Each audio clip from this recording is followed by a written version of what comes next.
You're listening to Reignite, a podcast about the best ways to kill Darkspawn. I'm Frankie. And I am at AK Stormageddon. Now, let's get into it. At Knotwood Hills, we find the Darkspawn trying to drag away a member of the Legion of the Dead. Sigrun did not consent. With the Warden's help, Sigrun returns to Calharol, the site of some serious Darkspawn activity that obliterated her faction of the Legion, leaving only her behind. Here we finally see both sides of the Darkspawn schism push against each other. Herlock against Herlock, Genlock against Genlock, brother against brother! Anyway, after winding our way through Calharol, we find that the Broodmothers are at it again, and only we can stop them. Yeah, this episode feels like old Song and Dance, just because this is very Darkspawn mission. Correct me if I'm wrong, but the Legion of the Dead, they like have this motto where like they've pretty much vowed to fight Darkspawn until they die, more or less. Like that's pretty much. Yeah. The Legion of the Dead, they're casteless, I believe. Yeah. They have sacrificed everything in order to like make their lives worth something. And for dwarves, the way to do that is to sacrifice yourself in protection of your people. Yeah, I believe we experienced them in the base game when we are like towards the end of the game. We met them. Yeah, and they are just kind of holding the line as we continue to dive deeper. Which is interesting. I wish there was more to this mission than there is, but I do like Sigrun, and we'll get into that in a minute. But yes. we did have some cleanup stuff. We had hinted at we need to christen, I guess, to use a Catholic term, a new warden to join us. Baptize. I don't know. I don't like any of these words. I know, right? Induct works probably better. That's a good one. That's a good neutral one. It's a non-secular term. Yeah. Justice doesn't need to do anything to join the wardens because he's already in the body of a warden. Right, and supernatural to boot, so probably has all the things he needs to do that. But Velena wants to join us because she'll do anything to find her sister. And so we do her joining, which is mostly uneventful. Yeah, I mean... She drinks from the cup, she passes out, she's confirmed alive, she's a warden. Woo! What I don't love about this is every time they do this, like I don't see them put down pillows or like a cushion. They just let people hit the floor. And these floors are made of concrete. They are not soft. I mean, a concussion is good for the taint, I guess. I have no idea. But like it happens every time. It's like you see their eyes go white and then they just fall backwards, and it's like, all right, I guess who doesn't need a concussion in this day and age? Yeah, I think it's an important aspect of being a Grey Warden. Concussions? Yes. Okay. Concussions. Who's got them? They don't put it in the brochure because they don't want to scare anyone away. They don't put any of this in the brochure, as we saw at the beginning of this when one of our wardens tries to flee in the very beginning of all this. Can you imagine the Grey Warden brochure? No, I can't. But if anyone Sign listening up to fight Darkspawn, you too can be like Griffin Riders of old. If anyone listening has graphic design as their passion and wants to make a Warden's pamphlet, we will happily feature that in the next episode. Please do it. So Velena joins. She's now a member of the Wardens. And there's also another disturbance that goes down as we are leaving the keep.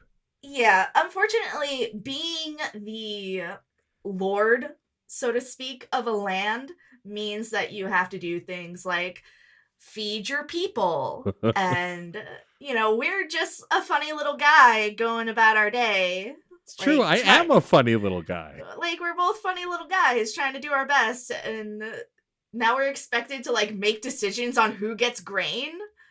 Also, why aren't you giving them grain? Give them fucking grain. What the fuck? Yeah. Like, feed the people. What are you doing? And then, I don't know. How did you deal with it?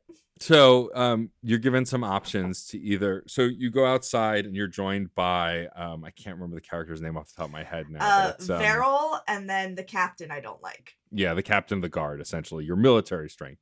And you were talking about the uprising, and... one of them wants to quell it just by like talking them down, and the other is like, "Let me get my soldiers. I'll kill them. We'll move on." Like you put down an uprising like this. You don't negotiate with it, and then you're given some options. I, of course, and I assume you probably chose the same. I chose to persuade my way through this because I tend to sweet talk my way through. So I did not choose to persuade. I just said, we're going to feed you. Like, obviously, we're going to feed you. Nobody disagrees with me on this, right? Yeah, we're going to feed you. So I didn't bother to persuade. I was just like, here is your food. And then the people were like, wait, what? Really? Like, you're actually going to feed us? I'm like, yeah, I'm not an asshole. I was poor once, like you. You think I was born to this life? No, absolutely not. Poor people need to eat. Feed them. That's true. It seems like very easy math to me. I didn't realize one of the options was just to straight up feed them. I guess it was.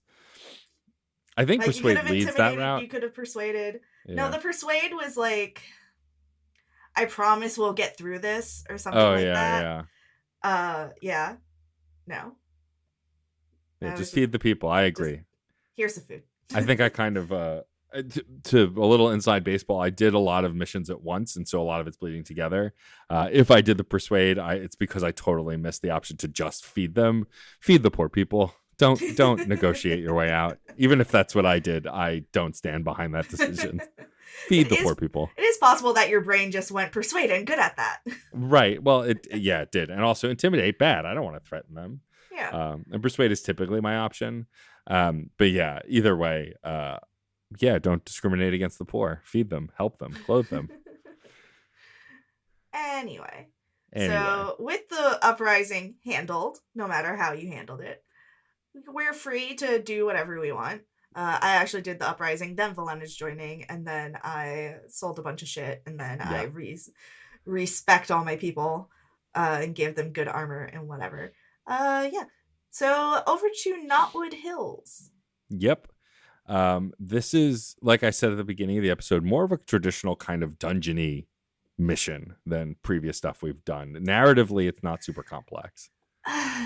All right, here's where I stand on this mission. I have very little to say about it. Like, nothing interesting happens. I like Sigrun. She's a great character. She's great because she's just a guy. Like, she's normal. She's like a very reasonably normal person who would like to not die.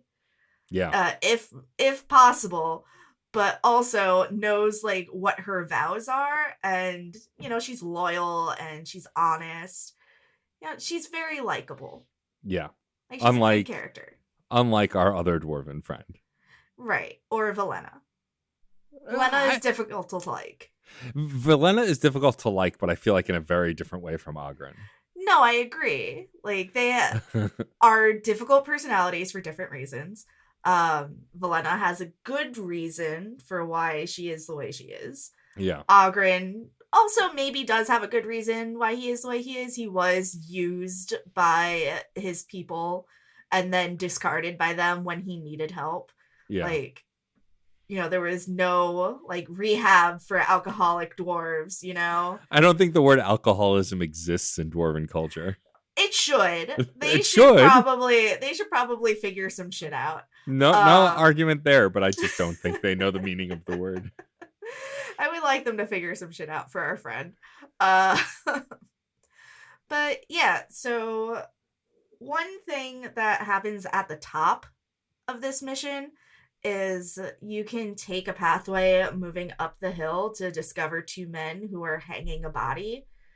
And what annoys me about this is that it's so disconnected from literally anything. Like, it doesn't create a new quest. You have no option to cut this person's body down. It's just these two men who are hanging a body of an adulterer with the sign on it saying, "This is what happens to filthy adulterers." And I have complicated opinions about adultery. I am a polyamorous person, but that does not mean that cheating and adultery cannot exist within the world of polyamory. It can. It has to do with breaking boundaries and being disrespectful to your partners. But there are good reasons to commit adultery. For example, if you are in an abusive relationship, it is safer for you to set up your next safe place before you escape. because then you have an ally to help you escape your abusive relationship. So there are good reasons for adultery to happen. Sure, I think like all things, there's nuance, and Yes, there's no exactly. nuance here. Also, in like medieval depicted stories, there's no nuance. It's men and women, men cheat, women cheat, they get hanged, right? Like Right. it's just There's kind of nuance lacking. yeah, And this is what annoys me about this like little snippet. There's no story to it. right. It exists. Why would you include it if there's just no pocket of the world that it's filling? Yeah. I mean, I think that's a side quest problem. That's a side quest problem in RPGs broadly. Is like sometimes we give you a thing to do a thing. Like currently, as we're recording, I'm playing through Final Fantasy VII Rebirth, the second in this trilogy of remaking a game from 1997. And like in other RPGs, there are side quests that are just kind of filler. Go get 10 of this, go get 5 of that, go kill 3 of those.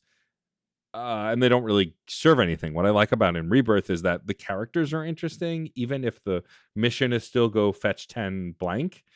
The person you're fetching it for is then going to make a wreath for herself and her brother, and they wear them, and then they change how they So like nuance. there is a purpose. Right. Like there is a story there. Right.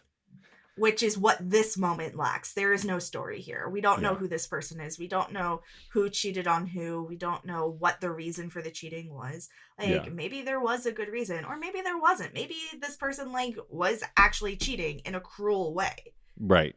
That's possible, but we're never going to know it, and that really bothers me. Yeah, I think I come from a place, and the reason I brought up that example is I'd much rather do a side quest that has shitty or no rewards physically, like items, gear, whatever, but has enriching story or fills out the Yeah. world. Like a quest like this, whether we get something from it or not, get experience, whatever, that's fine. But I'd much rather things like this, narrative things like this, build out the world. It's my biggest complaint, and why I, for many years recently, have been saying my new kink is ignoring side quests, was not because I don't like side quests at the core. It's because when they don't fill in the world, like that's the point of a side quest, is to build out the world apart from the main narrative. And things that don't do that are pointless in these stories. Like, because this doesn't even build character. It doesn't, like I said, it doesn't give us an opportunity to save the person they're hanging. It doesn't give us an opportunity. Like, it doesn't build character even for the main character. Even if these people, we don't get details from them, it doesn't even give us an opportunity to build out our party, our characters, a discussion for our characters. None There's of no that. choice. Like, what if they had instead made it a cutscene where the warden can decide, no, you're right, you should hang him, or you shouldn't hang him no matter what. Yeah. Like, give us a reason to interact. Right. Or There's no reason for us to interact here. Right. Or even give us a reason to interact and then like have conversation afterwards. Like Anders says something cheeky and then you chime in, or like have a conversation. Like there's nothing. Like it doesn't even have to be a choice to stop the event, but like there should be discussion or engagement on some level anywhere, right? Like I think that's the biggest failing here.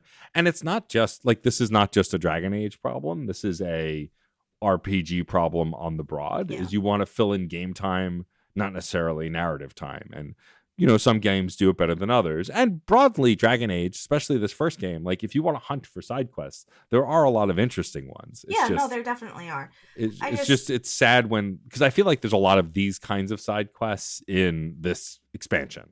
It's big because they just filled it with kind of pointless non-narrative side quests. I just feel like this entire section was a fail for me. Yeah. Like, aside from Sigrun was the only good thing that came out of it. Yeah.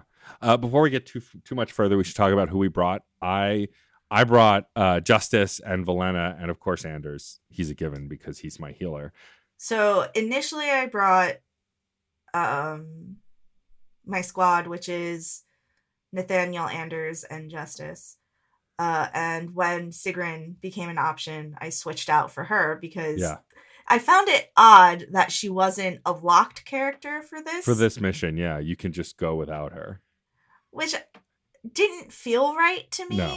So when the option came up, I switched out Nathaniel for her, despite the fact that she has no stats in lockpicking whatsoever.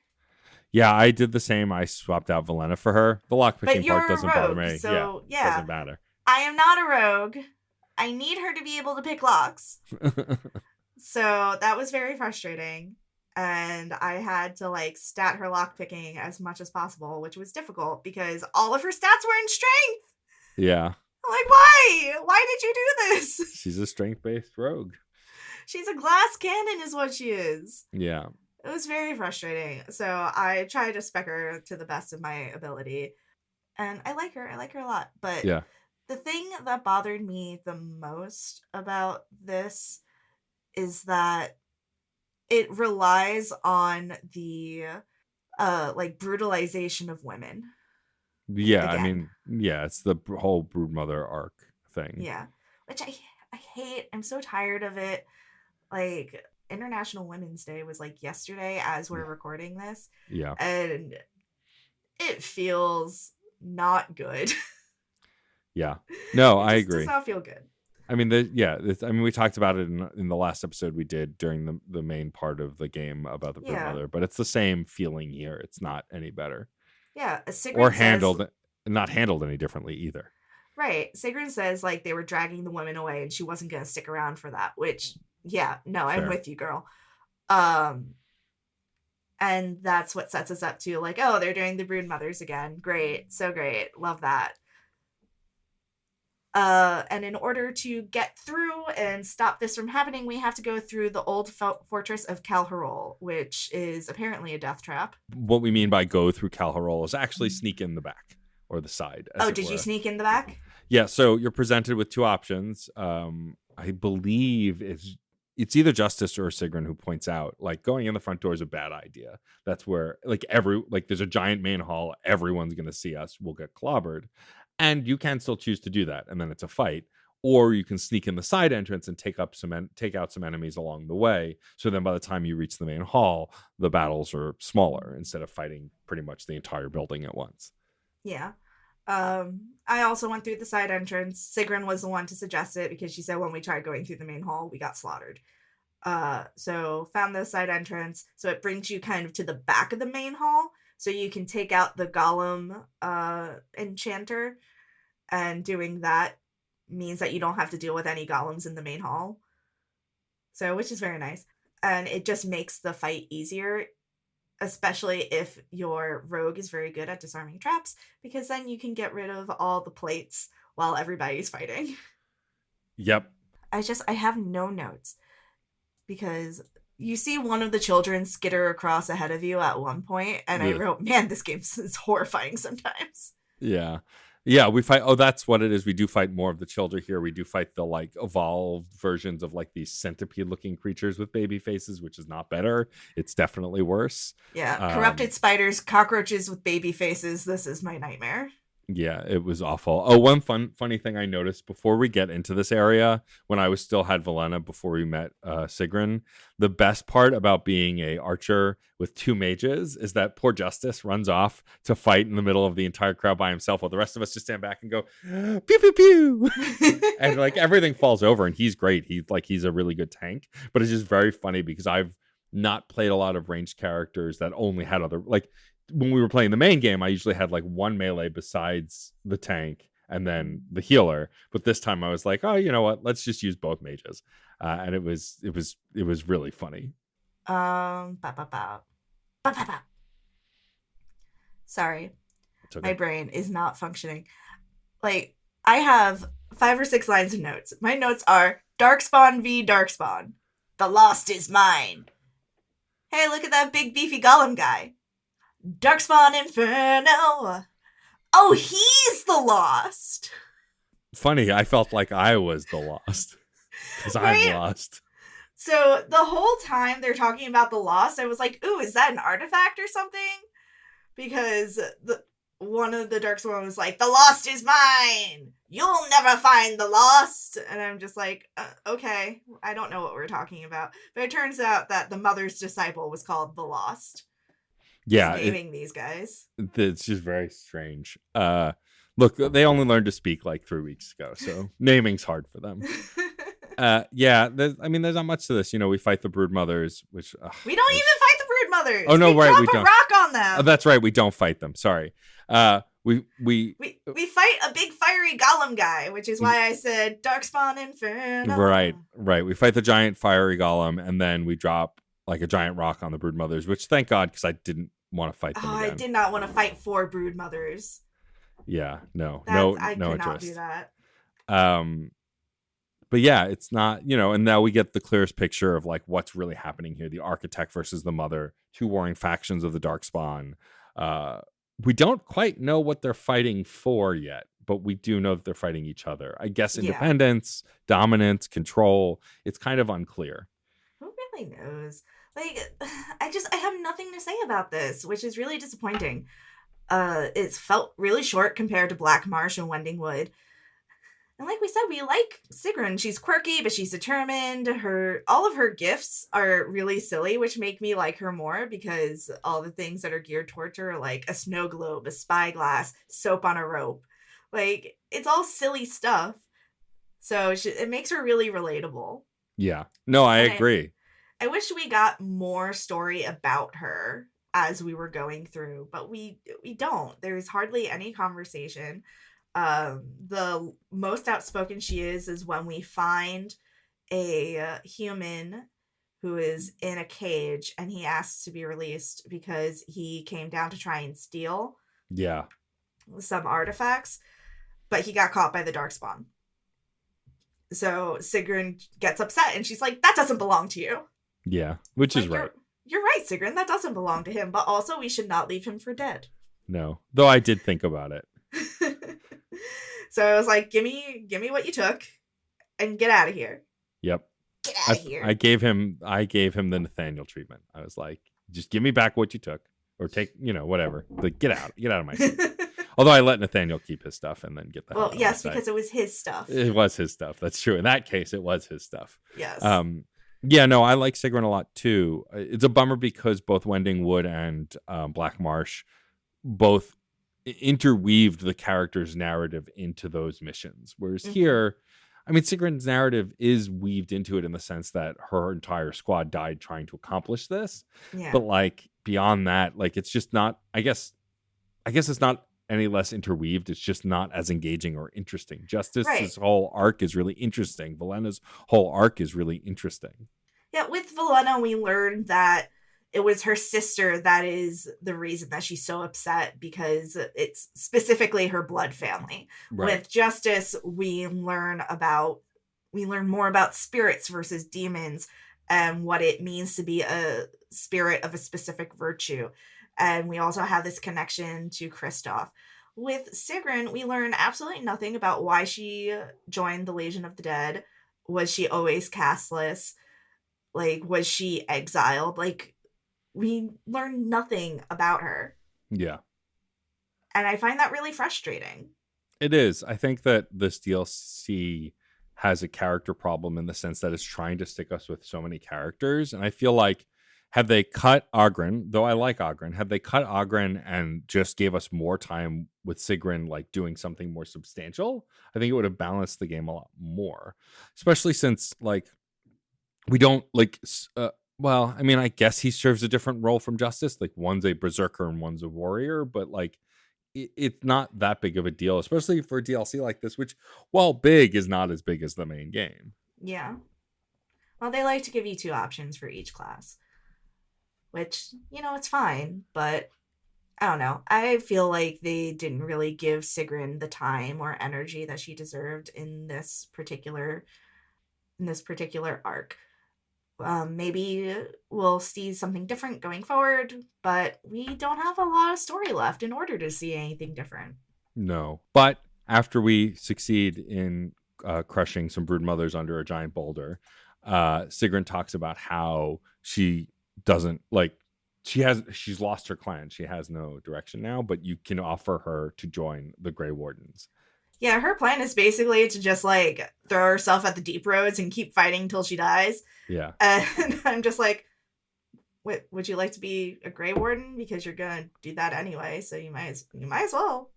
Yeah, and you can literally pitch it as, look, you can join the Grey Wardens. You might die on the spot, or you'll become a Grey Warden and serve and continue to fight Darkspawn. Until you die. So same plan, result. basically. Yeah. And she's just like, Sure, that sounds good. Yeah, Sigrun's all for it. Like, you could also just be like, okay, have fun. Yeah. Yeah, that's the thing is I feel like with all of these companions, you can turn them away. Yeah, you can. Which is interesting because in the main game you can't do that. But like you could literally wander through this DLC with just Anders That's and Oghren. actually not true about the main game. Oh, really? Oh, that's Yeah. true. You can turn away Zevran. You can tell people to leave. That's true. That's true. But yeah, in this game, in this DLC, you could wander through it with just Oghren, and because you can't turn away Oghren or Anders, they are required. But you could Anders, I think you can. Can you? Okay. I think you can give Anders to the Templars.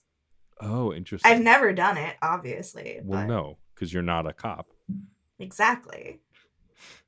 Though I did turn in a mission for the Chantry, and both Anders and Verlena were like, shade. Yeah. I was like, you guys cannot. Like, I understand Verlena, but Anders, no. You were all, the circle shouldn't leave the Chantry. Get off my dick. All right? I just turned something in for money. Leave me alone. Let me take their money. Yeah. So this mission unfortunately doesn't like the boss. The boss fight's not memorable, though kind of cool looking. Nothing interesting about it. So this is a shorter one, but we do have a lot coming up. As in the next episode, we will be doing a cleanup of the side quests. There is goods and services to be found at a crashed ship site. There's a bunch of other stuff like random one-off small missions here. Companion quests, which we'll finish. And so we will clean up all of those quests for the next episode. And then we're in the end game after this. Yeah. The end game. The end game of the DLC from the end game. Yes. The end game's end game.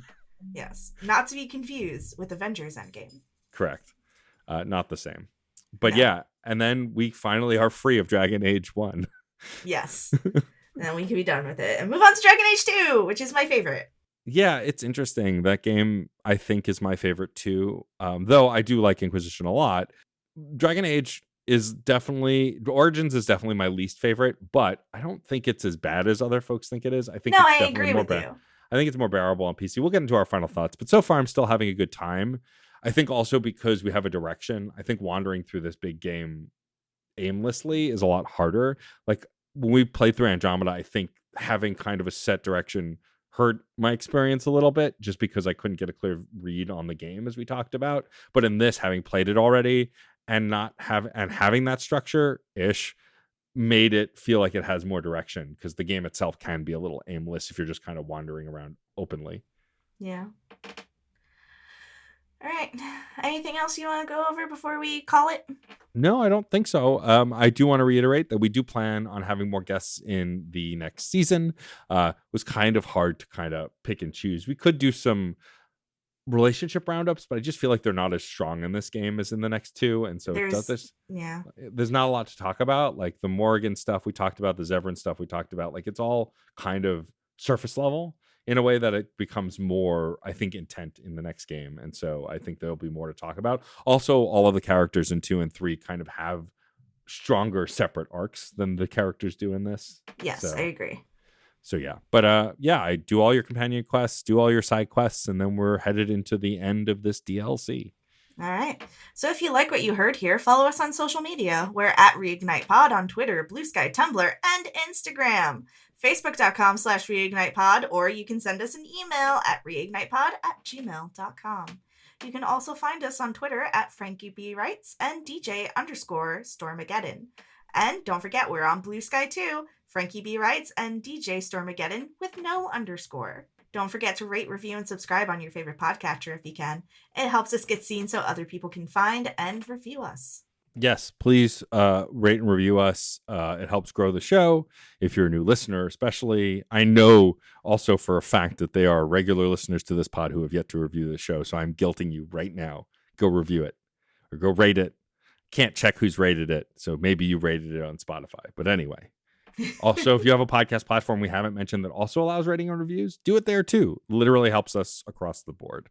We're members of the Certain Point of View podcast network. You can visit certainpov.com to find more nerdy podcasts, each with a unique point of view. You can also find a permanent invite link to our Discord server on the website and join in the conversation. Our Discord has gotten a lot more robust over the recent months. Sure, that's English. Other creators have been joining us from fabulous podcasts to hang out and chat. Some other community members who had been quiet before are starting to hang out and chat, and it's just been a lot of fun. You can find a permanent invite link to the Discord server also in the show notes down below, as well as where to rate and review, at least Apple and Spotify. So if you don't want to go searching for that stuff, you can just click those wonderful links. All right. Matt and I have some personal projects that we would love to talk to you about. I'm going to be presenting a paper on why monster hugging is gay over at GIFCon, Glasgow's International Fantasy Conversations, Conjuring Creatures and Worlds. So if you're an academical nerd like me, that might be up your alley. And it's an online conference, so no need to travel to Scotland. Unless you want to. I can't stop you. Head over to GIFCon GLA on Twitter, Facebook, and Instagram to find out more. Amazing. I'll have to check out that talk, as I am a big fan of monster hugging. Things for me to promote right now. If you're hearing this, we are just a little over a week away from PAX East. I will be there in person along with Jeff Moonen, covering the event for Fun and Games. We'll be walking the floor, chatting with developers. If you see us, come say hi. It should be a lot of fun. There are also a ton of really great panels, none of which I'm on this time, but I get to be an honest audience member for, and a lot of them seem like they're going to be great fun. So if you're going to be at PAX East, give me a shout. It'd be great to connect. Of course, you can find all of my other work at djstormageddon.com, including all the different podcasts I do, my merch store, my Ko-fi, and just about any other way you'd like to support. We'd like to thank the one and only Case Aiken for not only developing each episode's individual show art, but also for developing some really cool t-shirts that you can find over at certainpov.com or on Teespring. We'd like to thank Radic Wade and Echoes of Oblivion for our theme music. And of course, thank you to the one and only Red Spinks for our brand new, not so new logo that you can find anywhere, especially on Redbubble. Go buy a t-shirt. And you can also find Red's work specifically at Chaos Does Art on Instagram. Thanks for joining us. I'm Frankie. And I am Matt, a.k.a. Stormageddon. Remember, Grey Wardens. In war, victory. In peace, vigilance. In death, sacrifice. Okay, bye.